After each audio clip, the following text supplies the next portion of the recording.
આમ થોડો વિચિત્ર પ્રશ્ન છે, છતાં અત્યારે પૂછવાનું મન થાય. આ કુલપતિ પદની ગરિમા જે આપણે કહીએ, એનું સ્ટેટસ શું? ગરિમાનું અત્યારે સ્ટેટસ કેવું લાગે છે? હું બે માપપટ્ટી લઈને જાઉં. એક પેલી જે ખુરશી છે તેની પહોળાઈ માપું કે આટલી પહોળી આ ખુરશી છે. પછી માણસ કહે તું ઊભો રહે, અને પછી એની પહોળાઈ માપો કે તારી પહોળાઈ કેટલી છે. જો ખુરશીની પહોળાઈ વધારે થાય ને તો એ યુનિવર્સિટી નાવી બને. માણસની પહોળાઈ વધારે આવવી જોઈએ. એટલે એણે બીજું કામ કર્યું હોવું જોઈએ.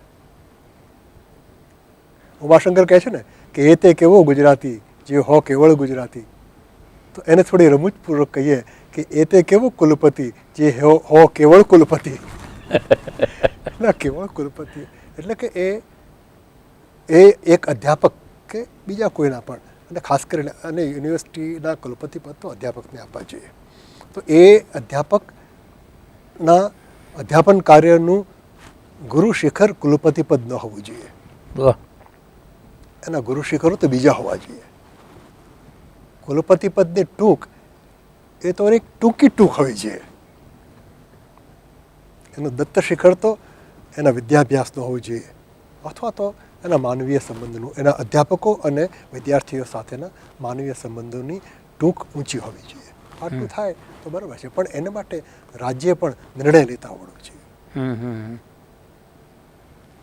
પણ રાજ્યની પરિસ્થિતિ એવી થતી જાય છે કે એને રાજકારણ સાથે સીધું સાંકળી દેવાનું. આખા ભારતમાં એ થાય છે. એ રીતે નહીં ચાલે. આખા ભારતમાં એ થાય છે. એટલે આખા દક્ષિણ એશિયામાં એમ થાય છે. એટલે આજે દક્ષિણ એશિયાનો પ્રદેશ છે આપણો આટલો મોટો, કેવું અહીંયા બને, કેવા માનવ જાતના પ્રયોગો અહીંયા થયા છે.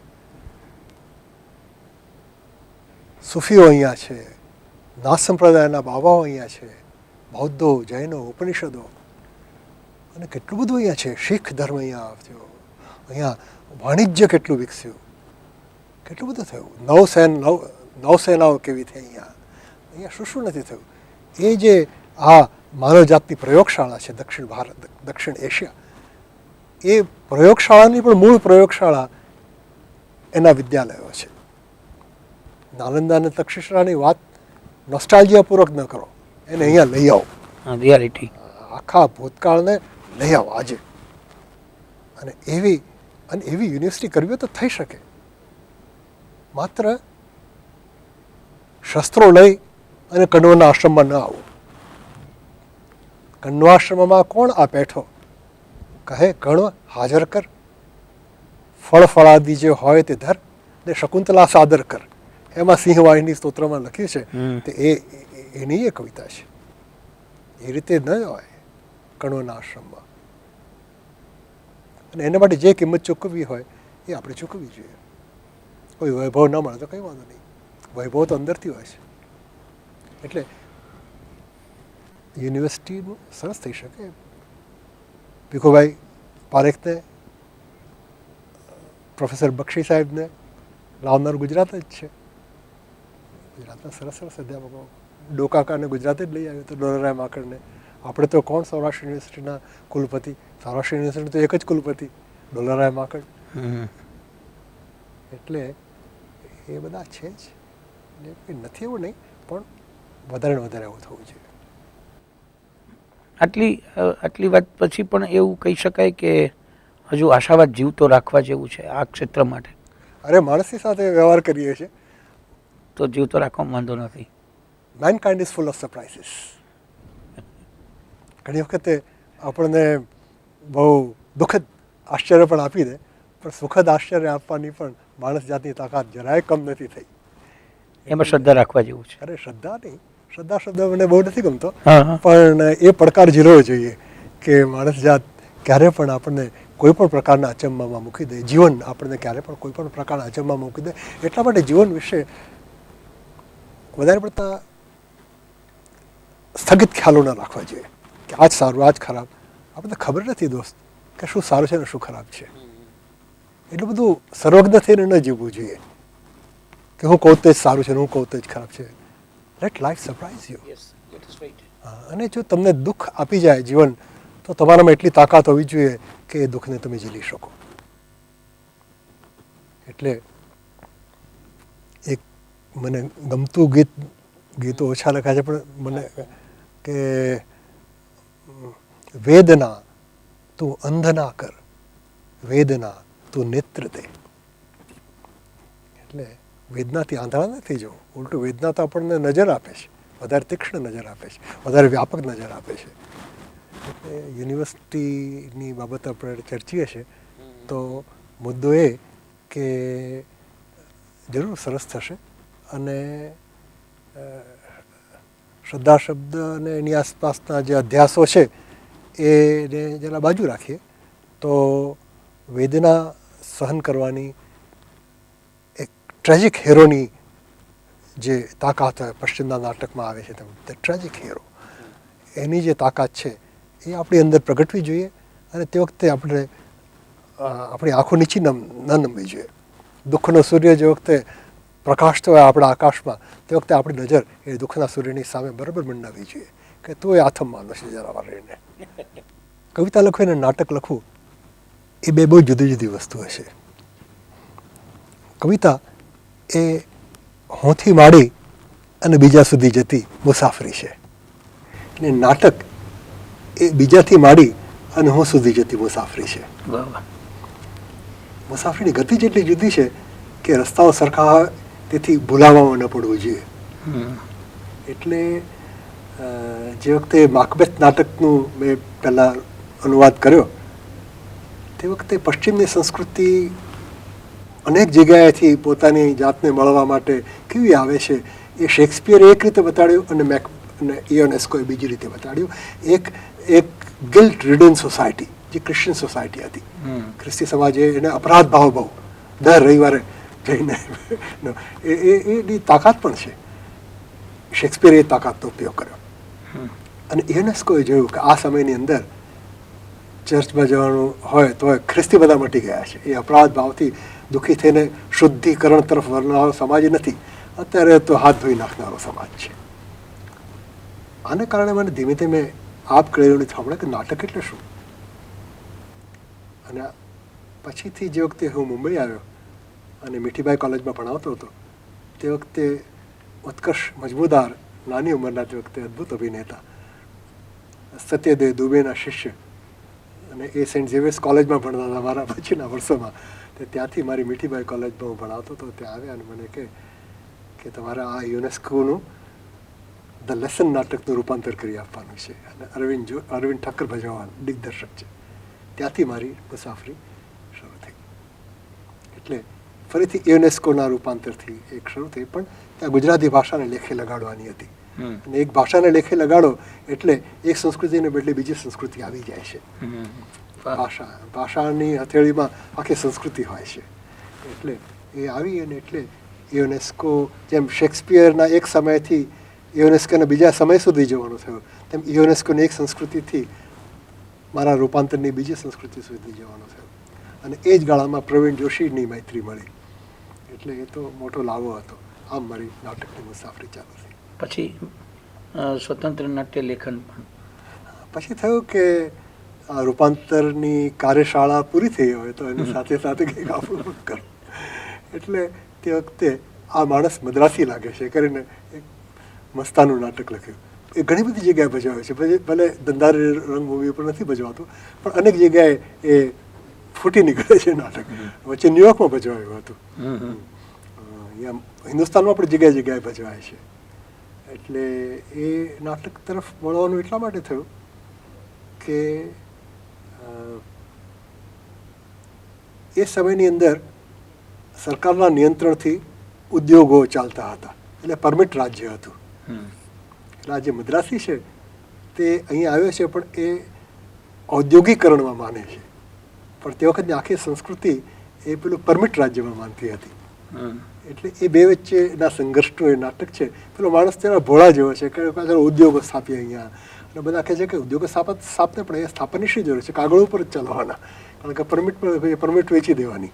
તો આજે પરમિશન ફ્રોમ આઉટસાઇડ એ વાળું એક rejection of permission from outside, વાહ. અને તો શું આપણને અનુમતિ આપવાના હતા. અનુમતિ તો અંદરથી આવે, એ એક બાજુ ચાલી અને બીજી બાજુથી આ રાજકીય આર્થિક પરિબળોની સાથેની ગળમથલ ચાલી. એટલે એ રીતે આ નાટક લખાયું. પછી હું દિલ્હી ગયો ત્યાંથી અને પ્રવીણ જોશી સાથે એક નવી જ જાતનું સંગીત નાટક ભજવવાની તૈયારી ચાલી. કેમ મકનજી ક્યાં ચાલ્યા, અમે અમથાભાઈને ત્યાં ચાલ્યા. તો પ્રવીણ જોશી એ નાટકની તૈયારી કરવા માટે દિલ્હી આવ્યા હતા ખાસ, અને મારી સાથે રહ્યા હતા અઠવાડિયું. અમે રોજ ચર્ચા કરીએ અને નાટકો વાંચીએ અને બધું મને ખૂબ સંગીત સંભળાવે. અને પછીથી અહીંયા રંગભૂમિની 1.25 શતાબ્દીનો મહોત્સવ હતો. તે વખતે પ્રવીણભાઈ મને આમંત્રણ તો આપી દીધું. દિલ્હીથી આવ્યો અહીંયા, અને અહીંયા આવીને જોયું તો આગલી રાતે અકસ્માત પ્રવીણ જોશી પડી ગયા હતા અને મૃત્યુ પામ્યા હતા. એટલે એ નાટક થોડો વખત બાજુ રહ્યો. આમ રંગભૂમિ એ અનેક પરિસ્થિતિઓની અંદરથી આવતી વસ્તુ છે. એટલે રંગભૂમિ માટેનું કવિતા તો લખી, એકલા લખી અને સદીઓ ટકવાની એમ. પણ રંગભૂમિ સદીઓ ટકવાની વાત નથી અને એકલા રહીને લખવાની વાત નથી. એ લખવાનું છે અને આવતા મહિનામાં ભજવવાનું છે, અને આવતા 5 મહિના ચાલે તો બહુ સારું. એટલે રંગભૂમિ એની એ મજા છે.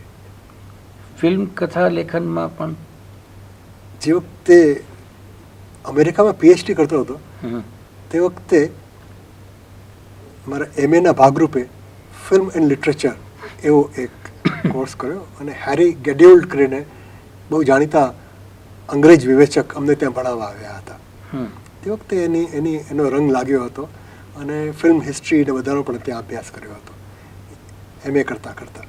પછીથી તૂટી ગયો, એનો સંપર્ક તૂટી ગયો. અને હું કંઈ આ બધું એક અંદરની મુસાફરી ચાલતી જાય છે અને થતું જાય છે તેમ થાય છે. આપણે ફિલ્મકાર થવું છે કે ફિલ્મ ક્રિટિક થવું છે કે સ્ક્રિપ્ટ રાઇટર થવું છે એવું કંઈ ખ્યાલ નહોતો. પછી કેતન મહેતા એક વખત વડોદરા આવ્યા. કેતન અને દીપા વડોદરાના મારા ઘરમાં આવ્યા અને મને કહ્યું કે આ તમારે જ લખવાનું છે.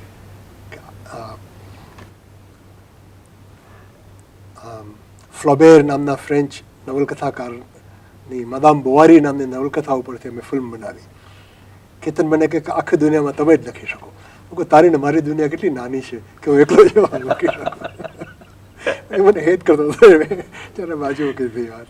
એટલે એવું તો કંઈ નહોતું, પણ લખવાની મજા આવી. એટલે કેતન સાથે કામ કરવાની ખૂબ મજા આવી. માદામ બોવારી, માયા મેમ સાહેબ, સબ માયા સબ માયા. અને એમાં જેણે અમે લોકો ભેગા મળીને એમાં શું છે કે એક સંસ્કૃતિના પોતાના હલનચલનો હોય છે, એક સંસ્કૃતિની પોતાની કસોટીઓ હોય છે.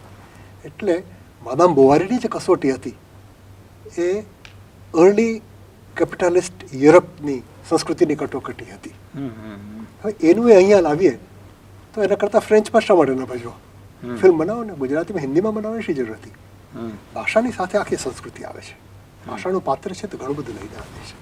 એટલે આ માયા મેમ સાહેબ બનાવ્યું તે વખતે અમે ખરેખર માયા શબ્દ અને માયા જે રીતે આપણને ભ્રમણમાં મૂકે છે એ બધી વસ્તુઓમાં લઈ આવ્યા. એટલે જાદુગરને લઈ આવ્યા. પેલામાં તો આત્મહત્યા કરે છે માદામ બોવારી, પણ અહીંયા તો અલોપ થઈ જાય છે. અને આપણે ત્યાં આખી મોટી પરંપરા છે, એ તો આપણે જાણીએ છીએ. સૌરાષ્ટ્ર મીરાબાઈ તો મૂર્તિમાં અલોપ થઈ ગયા, મેના ગુજરી તો મેના તો પહાડમાં અલોપ થઈ ગઈ. તો આ સ્ત્રીઓનો અલોપ થવાની વાત શું છે? કેમ આપણે નજર માંડી નથી શકતા કે આની હત્યા આપણે કરી છે? થોડી લાજ શરમ પણ આપણામાં રહી છે, એટલે આપણે એવું કહીએ છીએ. આ બધા વિચારો મનમાં ચાલ્યા એટલે માયા મેમ સાહેબનો અંત પણ એ રીતે આવ્યો, જાદુની રીતે આવ્યો. પછી પેલું પીણું જે છે તે, એટલે આ બધા ભારતીય મોટિવ્સ છે. અને એ ભારતીય મોટિવ્સ ખાતર નહીં, પણ એ આપણી માનસિકતા સાથે સંકળાયેલા છે. આપણી શક્તિ જે છે પ્રજા તરીકેની, આપણી મર્યાદાઓ જે છે, આપણી ભીરુતા છે, આપણી લજ્જા છે. તો લજ્જાશીલતા એ કે જે તે વસ્તુ એ જ કદાચ આપણે બચાવી શકશે. લાજશ્રમ જ્યાં સુધી બચી છે થોડીક, ત્યાં સુધી બધું બચેલું રહેશે. એટલે એ રીતે માયા મેમ સાહેબને એ માયા છે તે માદમ બુવારી નથી. લેડીલાલ કુંવર થિયેટર. પ્રવીણભાઈનું અચાનક જ અવસાન થયું હમ અને મકનજી નાટક તો બાજુ રહી ગયું. હમ હમ પ્રવીણભાઈની એવી યોજના હતી કે જેમ જૂની રંગભૂમિમાં છોકરાઓ નારી પાત્ર ભજવતા હતા, તેવી રીતે આ મકનજી નાટકમાં એનો વ્યત્યય કરીને સરિતા જોશી પાસે મકનજીનું પાત્ર ભજવાવું. આહા. એ પણ બહુ સરસ હતું, કારણ કે એ જે વધારે પડતું નર નારી છૂટા પાડવાની જે આપણે ત્યાં આખી પ્રથા છે, અને અંતે તો પછી નારીને જેને અલગ પાડો છો તેને અંતે તો નીચા જ કરો છો. પછી સમાજનો જ્ઞાતિ વ્યવસ્થા આધારિત એક ભાગ હોય કે આર્થિક વ્યવસ્થા રૂપે આધારિત ભાગ હોય કે પછી આ નર નારીનું હોય, જેને તમે આઇસોલેટ કરો છો તેને તમે અંતે તો નીચે જ પાડો છો. એ વસ્તુ કવિ જાણે છે. 5 IAS ઓફિસરોમાં હોય એટલી બુદ્ધિ એક કવિમાં હોવી જોઈએ, બાકી કવિતા લખવાનું માંડી વાળવું જોઈએ કે નાટક પણ. અમને ખબર છે, અમે જોઈ શકીએ છીએ શું ચાલી રહ્યું છે તે. એટલે એ રીતે સરિતા જોશીને મકનજીનું પાત્ર આપવાના હતા. પણ એ બધી તો વાત બાજુ રહી. પછી અચાનક જ ઇન્ડિયન નેશનલ થિયેટર કટોકટીમાં આવી ગયું, કારણ કે પ્રવીણ જોશી અચાનક ગયા. તે વખતે બરજોડ પટેલ, જે ઇન્ડિયન નેશનલ થિયેટરના પારસી થિયેટરના મોટા, બહુ જ મોટા ગજાના દિગ્દર્શક, તો એમની પાસે આ મૂળ ઇટાલિયન નાટકની અંગ્રેજી સ્ક્રિપ્ટ હતી. એ પોતે જ ભજવવાના હતા, કોઈની પાસે ગુજરાતી ન કરે. એ એમણે મને આપીને કહ્યું કે INT માટે આનું તમે રૂપાંતર કરો. એટલે એક ઇટાલિયન નાટકના અંગ્રેજી અનુવાદનું આ રૂપાંતર કર્યું, અને એમાં બધું જ દુઃખ મનમાં ભંડારી અને સરિતા જોશીએ લેડી લાલ કૌરનું પાત્ર ભજવ્યું. રંગભૂમિ થોડા આંસુ થોડા ફૂલો એમ મહાન નટે આત્મકથા લખી છે, તો એ ખરેખર એવું છે.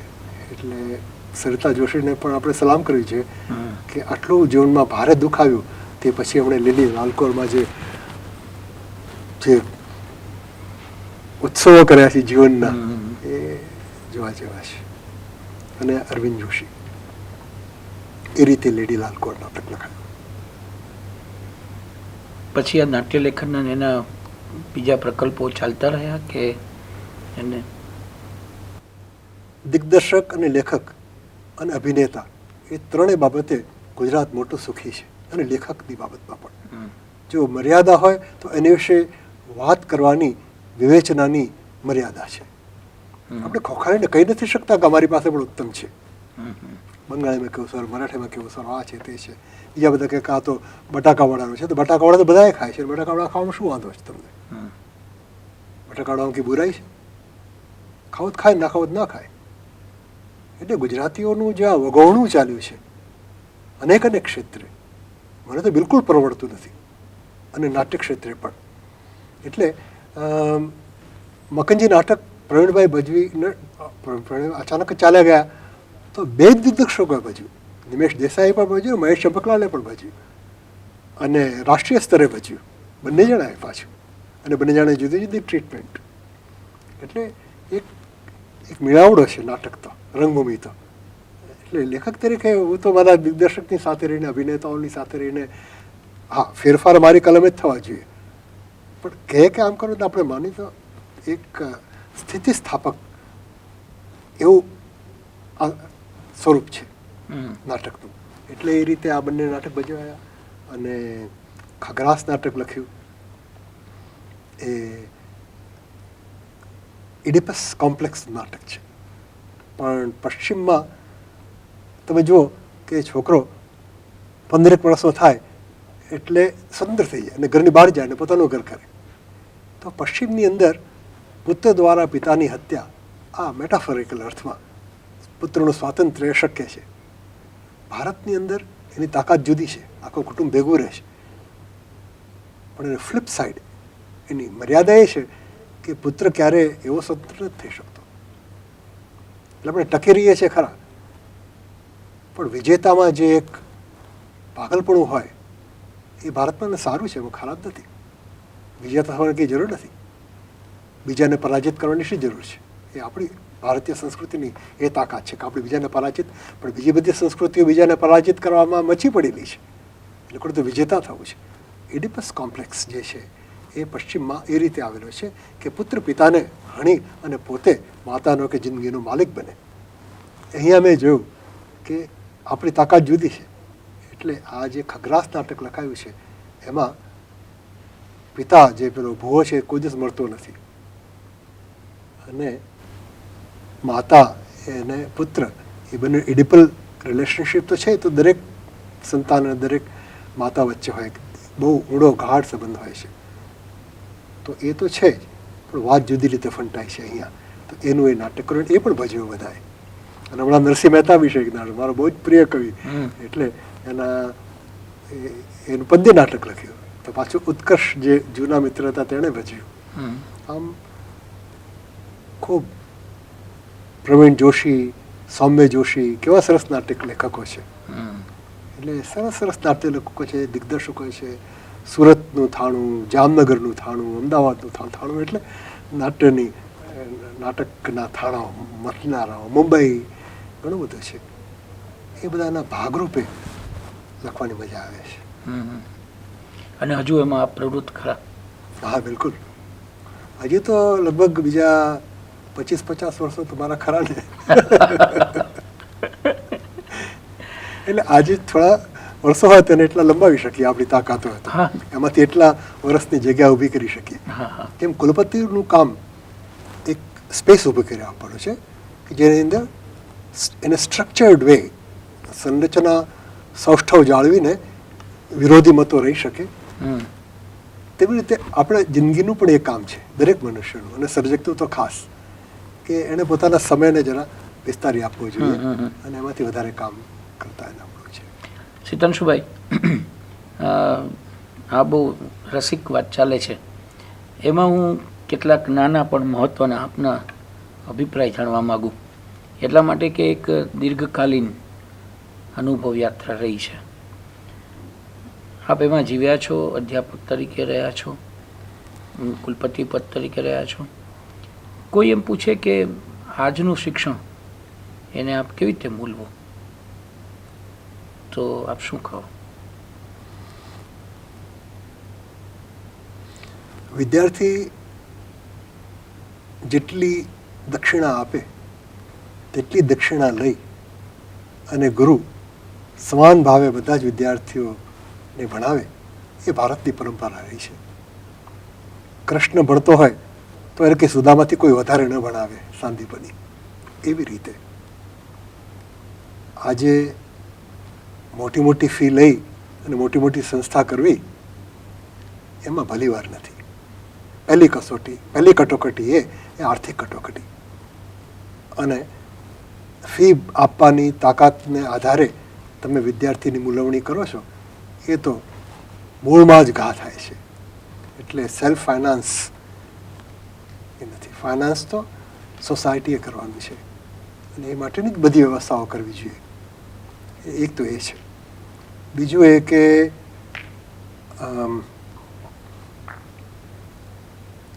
માતૃભાષામાં શીખવાડવું, એના માટે જે હજાર કામો કરવાના છે એ બધા કરવા જોઈએ. કે એ ભાષાની અંદર વિદ્યા સામગ્રી મળવી જોઈએ, એની અંદર જાજતા પુસ્તકો કે ઓડિયો વિઝ્યુઅલ કે જે કંઈ બધી સામગ્રી છે તે મળવી જોઈએ. ઇન્ટરનેટની એ ભાષા બનવી જોઈએ. એટલે ઉપકરણ મોટું થાય આપણી માતૃભાષા, એ માટે જે કરવું જોઈએ તે તરફ પણ કોઈ ગતિ નથી. અને માત્ર એ જ ચર્ચા ચાલે કે ગુજરાતી માધ્યમ કે અંગ્રેજી માધ્યમ, એ સવાલ નથી. ગુજરાતી માધ્યમ જ હોય, પણ ગુજરાતી માધ્યમને માધ્યમ બનાવો, સક્ષમ બનાવો. આ બીજી વાત છે. અને ત્રીજી વાત એ છે કે જે અધ્યાપક છે તેની નિમણૂક અધ્યાપક તરીકે કરો ને. જે તમને અમુક લાખ રૂપિયા આપે છે તેને તમે શિક્ષકનું પદ કેમ આપો છો? અને ઠેર ઠેર ચાલી રહ્યું છે આજે. ત્રીજું એ છે, એટલે ટૂંકમાં જો કહેવું હોય તો જે વિદ્યાર્થી નથી તેને વિદ્યાર્થી તરીકે તમે મૂકો છો, જે અધ્યાપક નથી તેને તમે અધ્યાપક તરીકે મૂકો છો. આ બંને પાછળ અર્થ લાભ છે તમારો. એટલા માટે આ સંચાલકો આ કરે છે. જે વિદ્યાર્થીને તેને વિદ્યાર્થી બનાવે છે પૈસા લઈને, જે શિક્ષક તેને શિક્ષક બનાવે છે. અને તેથી પેલું જે મૂળ કામ છે કે એની વાણી ઊભી કરવી જોઈએ, એની ભાષા ઊભી કરવી જોઈએ, એની વ્યવસ્થા વાગ વ્યવસ્થા ઊભી કરવી જોઈએ. માધ્યમ એટલે વાગ વ્યવસ્થા છે, વાણીની વ્યવસ્થા છે. તો ગુજરાતી ભાષાને સક્ષમ બનાવો. ગુજરાતી ભાષાને સક્ષમ બનાવવા માટે શું ચાલી રહ્યું છે? બોર્ડ તો બધા ઊભા કરે છે, પણ કયા ગ્રંથોનું નિર્માણ થાય છે? આ સવાલો અધ્યાપક પણ પૂછે, આ સવાલો કવિ પણ પૂછે. અને જ્યાં સુધી મારામાં આ સવાલો કરવાની તાકાત છે ત્યાં સુધી હું અધ્યાપક રહીશ, ત્યાં સુધી હું કવિ રહીશ. બાકી તો પછી એ નામો તો બધાને મળે છે. આજનું રચાતું સાહિત્ય કેવું લાગે છે આપને? બહુ સરસ લાગે છે. બહુ નવા નવા અવાજ આવે છે નાટકમાં, કવિતામાં, વાર્તામાં, બધામાં. અને એની સાથે સાથે એક ગંજાવર કૃતક વાંગ્મય રચાઈ રહ્યું છે. એ ગંજાવર કૃતક વાંગ્મય વચ્ચે ખડકાયું છે. અને જે અદ્ભુત લખાય છે તે બધું ભરીક ઉપર છે, માર્જિનલાઇઝ છે. અત્યારે કટોકટી માત્ર આટલી જ છે, ડિસેન્ટરિંગ, જે આપણે શરૂઆતથી જ વાત કરતા આવ્યા છીએ કે સેન્ટર ક્યાં છે અથવા સેન્ટર્સ ક્યાં છે, કેન્દ્રો ક્યાં છે. તો અત્યારે જે કેન્દ્રમાં હોવું જોઈએ, જે પરિઘ ઉપર છે, એ પરિઘ ઉપર હોવું જોઈએ, જે કેન્દ્રમાં છે. અને અત્યારે રચાતા સાહિત્યની કટોકટી એ જ છે કે ઉત્તમ રચાય છે પણ એ પેલા અનુત્તમના ઘોંઘાટમાં સંભળાતું નથી.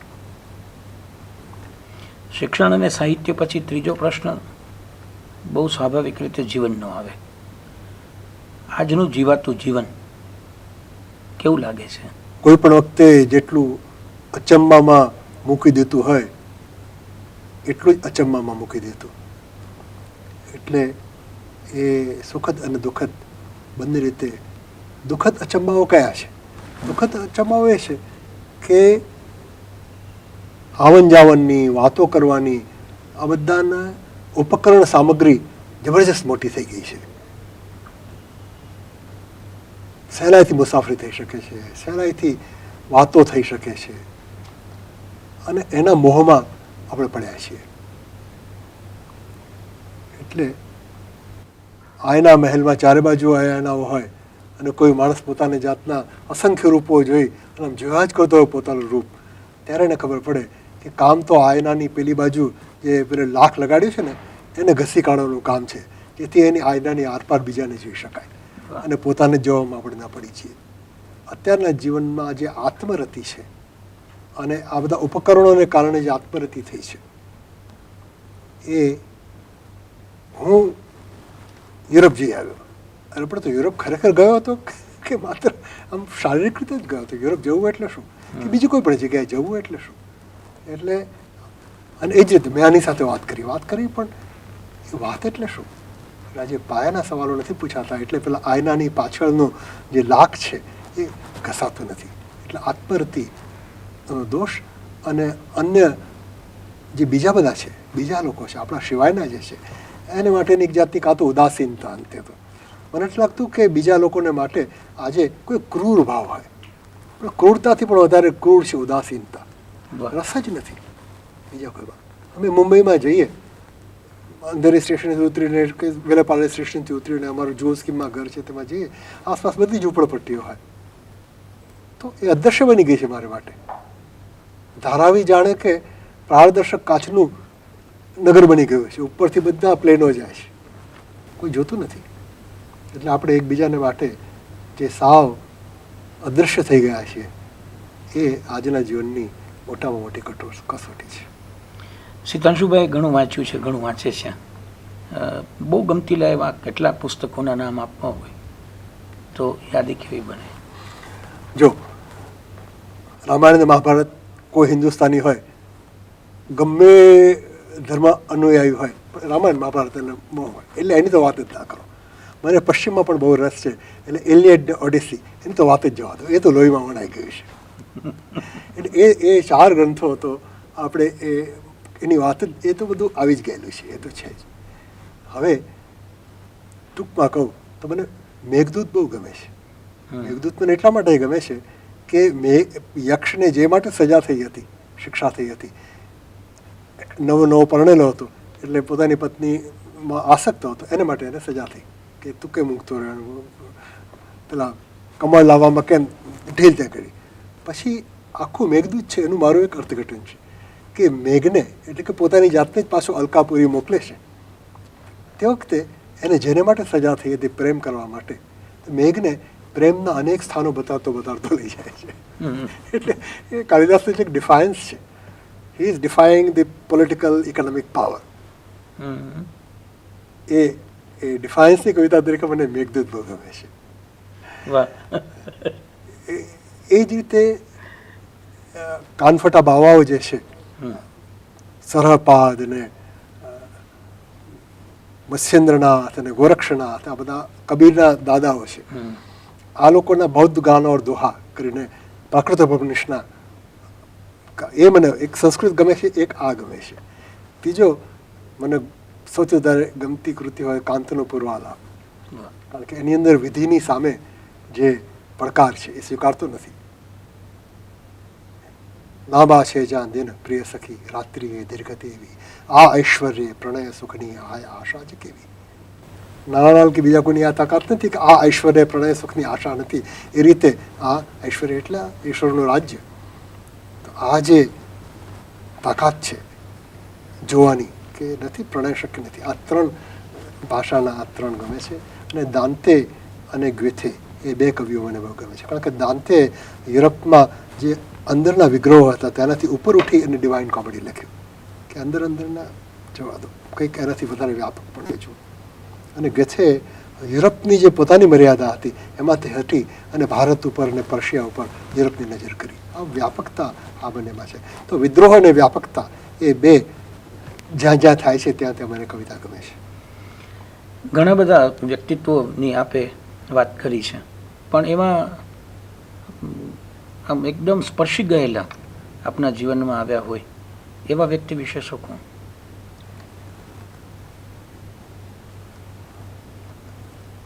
મારી મા મને બહુ ગમે હમ. અને મારા જીવન ઉપર એની ભારે અસર છે.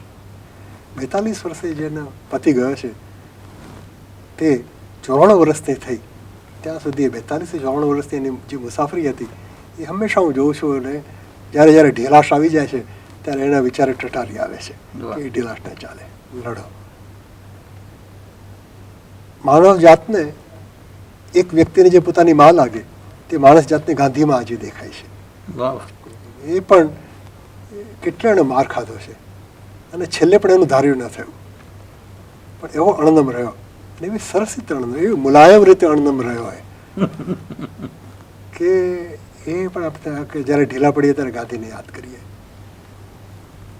અને એ રીતે માણસોમાં મને શે ગુવેરા બહુ ગમે છે. હમ. એની પર મેં કવિતા પણ લખી છે, કારણ કે એ પણ વિજય ન થયો પણ પરાજિત ન થયો. એની સામે તો બહુ મોટી તાકાતો હતી. એટલે શે ગુવેરાનો હોચીમિન તો વિજેતા પણ થયો અંતે, પણ શે તો એને મારી નાખવામાં આવ્યો, પણ એ રીતે મળતા આવડ્યું હતું એને. આ ત્રણ મને બહુ ગમે છે. એવું કોઈ પૂછે કે આટલું નહીં થઈ શક્યું, એવું કયું કામ લાગે છે કંશુને? એવું કેટલાય અનેક કામો નથી થઈ શક્યા અને એની જ મજા છે. એમ બધું થઈ ગયું હતું તો બધું ખાલી થઈ જાય. હવે હું કરશું અને હજી તો જે વર્ષો છે એ વર્ષો એકદમ ભરપૂર રીતે જીવવા છે. જેમ જીવનના પહેલા 5 વર્ષો એ આશ્ચર્યથી ભરેલા હોય અને સમૃદ્ધિથી ભરેલા હોય, એમ જીવનના છેલ્લા 5 વર્ષો પણ આશ્ચર્ય અને સમૃદ્ધિથી ભરેલા હોય, જો બધા કામો ન થઈ ગયા હોય તો. અને ત્યારે છેલ્લે સુધી થાય કે આ થશે કે નહીં થાય. એટલે મકનજી નાટકમાં આવે છે કે મકનજીને મળશે કે નહીં મળે. એટલે કૃષ્ણને, સુદામાને તો કૃષ્ણ મળવાનો હતો એ બધું નક્કી હતું, મળશે જ. પણ આ જે મકનજી છે જે સુદામા જેવા છે અને અમથાભાઈ છે જે કૃષ્ણ જેવા છે, તો એનું એક ગીત જે છે કે મકનજીને મળશે કે નહીં મળે. અને સ્યાદવાદ પણ બહુ ગમે છે જૈનોનો. સ્યાદ અસ્તિ સ્યાદ નાસ્તિ, તો શું વાંધો છે જ બ્રહ્મને એ બધું કરવાની જરૂર નથી. સ્યાદ અસ્તિ સ્યાદ નાસ્તિ, લેટ અસ સી. એટલે જીવન પાસે લેણું નીકળે છે હજી ઘણું બધું. બિલકુલ. હું અનાત્મવાદી છું અને નાસ્તિક છું, એટલે બીજા જન્મ વિશેની કલ્પનાઓ મને સાચી નથી લાગતી. એટલે જીવન પાસેનું જે લેણું છે તે બધું છેલ્લી મિનિટ સુધી વસૂલ કરવાનું છે, જે દેણું છે તે છેલ્લી મિનિટ સુધી દીધા કરવાનું છે, છેલ્લી પળ સુધી. ના, પણ તેમ છતાં સીતનશુભાઈ એવું એમ કોઈ પરાણે પણ પૂછે કે એક એવી વ્યથાની પળ બાકી રહી ગઈ કે આ નથી થઈ શકી, કે આ કરવી જ છે, તો કઈ પળ મળે? એટલે ઘણી વખત સુધી મને એમ થતું હતું હમ કે મારી દીકરીને આ પેરાલિસિસ થઈ ગયો છે, હમ તો મારે કોઈ પણ રીતે એનો પેરાલિસિસ દૂર કરવો જોઈએ. એટલે અને કોઈ એવા જંતર મંતર દોંગ ધતિંગ કૃપા કરમને શરણે ગયા વિના કોઈ પણ રીતે વિજ્ઞાનથી કોઈ પણ રીતે પછી ધીમે ધીમે એ અમારી વિપાશા જે રીતે જીવન જીતી ગઈ તે રીતે ધીમે ધીમે મને સમજાતું ગયું કે ભલા માણસ આ કે તારે કરવાનું કામ નથી, આ તો એણે કરવાનું કામ છે. અને એના જીવનનું એ જે કરે તે કરે, કેવું સરસ કરે છે. પીએચડી થઈ, કવિતા લખે છે, પોતાની મેળે રહે છે. વર્જિનિયા વુલ્ફે તો એમ કહ્યું હતું કે રૂમ ઓફ માય ઓન, પણ વિપાશા તો ફ્લેટ ઓફ માય ઓન છે. અમે જઈએ છીએ તો અમે એના ઘરમાં મહેમાન તરીકે રહીએ છીએ લોસ એન્જલસમાં. ત્યારે મને સમજાયું કે એવું કંઈ તમારું પોતાનું કામ બાકી રહી ગયું એવું બધું ના રાખો. બધા કામ તમે જ કરવું છે એવું નથી, અને તમારું દીકરીનું કામ તમે કરવાના છે એવું તો રાખતા જ નહીં. તમારે બે કામ એ કરી આપશે. અને એટલે મધુરા એમ લખે પણ ખરા કે આ વિપાશાના પિતાનું નામ સિદ્ધાંશુ છે. એ એવો મોટો સબ્જેક્ટ છે કે અને તને યાદ આવે પાછું. સિદ્ધાંશુભાઈ, બહુ જ અંગત અને છતાં જેને એમ કહેવાય જાહો જલાલી ભલ્યો આજનો આપણો સંવાદ રહ્યો.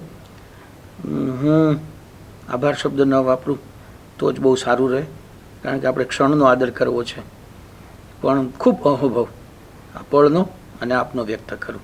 તમે પણ એવો સરસ રીતે દોડતા ગયા અને એવા સરસ સવાલો કરતા ગયા કે વાત કરવાની ખૂબ મજા આવી. તમારો